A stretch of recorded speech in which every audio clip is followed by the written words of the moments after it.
दोस्तों, आपको जानकर हैरानी होगी कि पूरी दुनिया की शानदार इमारतों को टक्कर देने वाला ये आलीशान होटल, जो आसमान से बातें करता हुआ एक रॉकेट की तरह दिखाई देता है, बिल्कुल वीरान पड़ा है।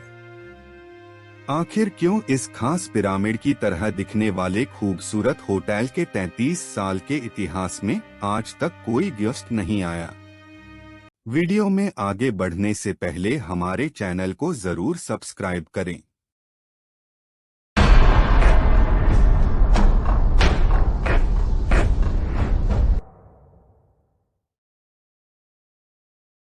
अगर बात करें इस आलीशान होटल के कंस्ट्रक्शन की, तो ये होटल 5,500 करोड़ की लागत से बनकर तैयार हुआ है।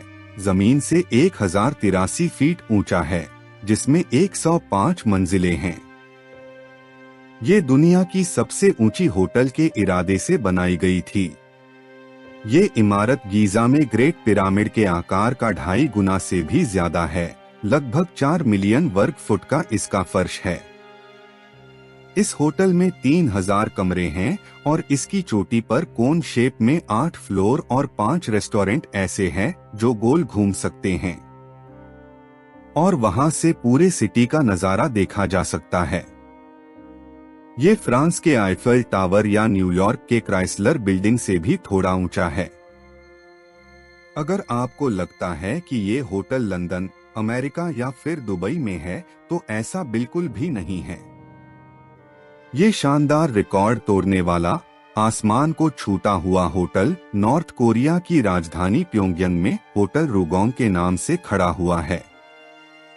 ये होटल न सिर्फ पर्यटकों को बल्कि फॉरेन इन्वेस्टर्स को भी शहर में ला सकता था। तो फिर क्या गलत हुआ? क्यों ये 7 स्टार होटल, जो कि नॉर्थ कोरिया की सबसे बड़ी अचीवमेंट बन सकता है, वीरान तन्हे तन्हा खड़ा हुआ है? आपकी जानकारी के लिए बता दें कि खुद को डेमोक्रेटिक कंट्री कहने वाला नॉर्थ कोरिया असल में सन 1948 से किम परिवार के समाजवादी तानाशाही के शासन के नीचे दबा हुआ है। किम वंश की 3 पीढ़ियों ने पूरे अधिकार के साथ देश पर जबरदस्ती शासन किया है। इसकी मिलिट्री फर्स्ट पॉलिसी और दमनकारी हुकूमत ने इसके दुनिया भर में कई दुश्मन बना दिए हैं, जिस वजह से नॉर्थ कोरिया के दूसरे देशों से ट्रेडिंग और टूरिज्म रिलेशनशिप कुछ खास अच्छे नहीं हैं। आपको जानकर हैरानी होगी कि नॉर्थ कोरिया में सालाना 3 लाख फॉरेन विजिटर्स आते हैं। 3 लाख आपको ज्यादा लग रहे होंगे, लेकिन इसके पड़ोसी देश साउथ कोरिया के 17.5 मिलियन टूरिस्ट के सामने ये कुछ भी नहीं है। तो फिर क्यों इन्हें 3000 कमरों वाले इस होटल की जरूरत पड़ी?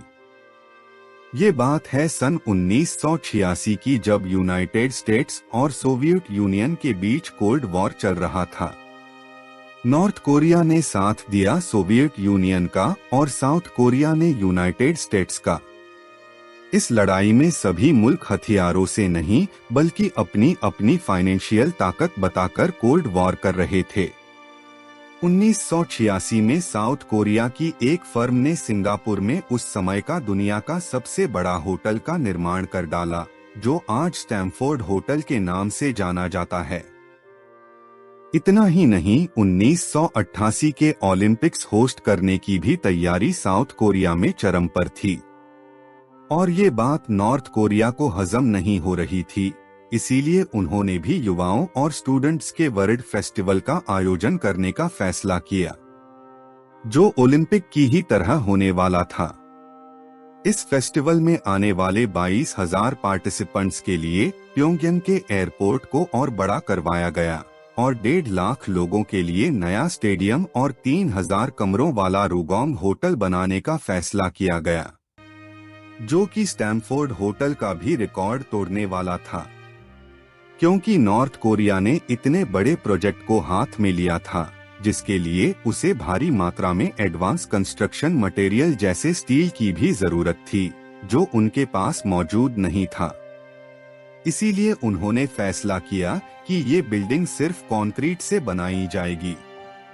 क्योंकि इस बिल्डिंग को कंक्रीट से बनाना था, इसीलिए इसे एक कोन शेप दिया गया। जिसकी हर साइड को 75 डिग्री झुका हुआ डिजाइन किया गया। इसके टॉप पर जो कोन शेप में 8 फ्लोर हैं, उनमें रोटेटिंग रेस्टोरेंट और दुनिया का सबसे ऊंचा व्यूइंग डेक बनाया जाना था। उस जमाने का सबसे आलीशान होटल बनाने में अगर नॉर्थ कोरिया कामयाब हो जाता तो वो पूरे वर्ल्ड में फेमस हो जाता। नॉर्थ कोरिया ने 1987 में रुगोंग होटल का निर्माण शुरू तो कर दिया था, लेकिन 1989 के वर्ल्ड फेस्टिवल तक इसका काम आधा भी पूरा नहीं हो पाया था। खुद को फेल न मानते हुए नॉर्थ कोरिया ने ये कहा कि टेक्निकल प्रॉब्लम्स की वजह से देरी हो रही है और इसके उद्घाटन की एक नई तारीख लोगों को बताई गई और वो थी नॉर्थ कोरिया के पूर्व नेता किम इल सुंग के 80वें जन्मदिन का दिन, जो कि सन 1992 में आने वाला था।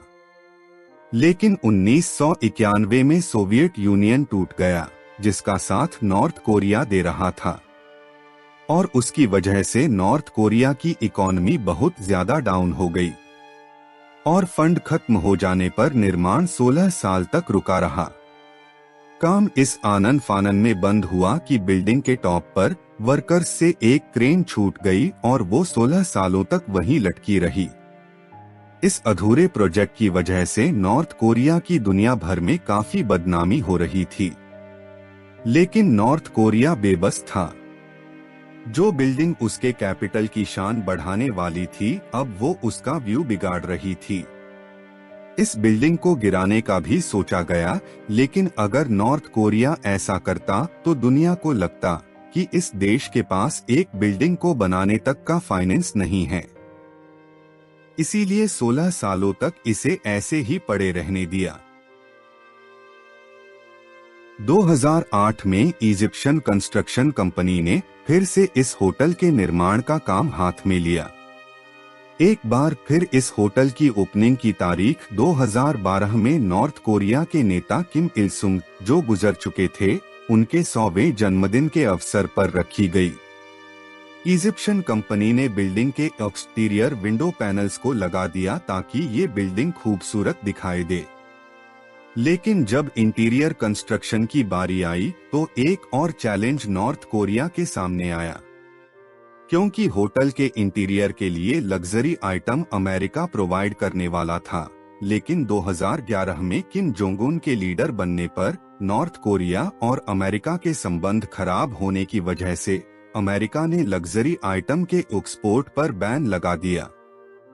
अब एक बार फिर से इस बदनसीब होटल का काम रोक दिया गया और इजिप्शियन कंपनी ने इस शानदार स्काई स्क्रैपर को पूरा करने से अपने हाथ पीछे खींच लिए। बाहर से शानदार दिखने वाली ये इमारत, जो रुगोंग होटल के नाम से जानी जाती है, अंदर से बिल्कुल खोखली पड़ी है। 30 साल के इसके इतिहास में आज तक ये किसी भी मेहमान को नहीं बुला पाई है। अब लोग इसे होटल ऑफ डूम भी कहते हैं। जो रुगोंग होटल सबसे ऊंचे होटल का वर्ल्ड रिकॉर्ड अपने नाम करने वाला था, आज इस होटल के नाम एक नया Guinness book of world record हो गया है, और वो है दुनिया की सबसे बड़ी खाली बिल्डिंग। आज भी इस होटल के बाहरी हिस्से पर रात के वक्त लाइट शोज और फायरवर्क्स किए जाते हैं। ये पिरामिड बिल्डिंग बाहर से जितनी सुंदर दिखाई देती है, अंदर से उतनी ही भूतिया लगती है। Thanks for watching. If you liked this video, make sure to subscribe for more.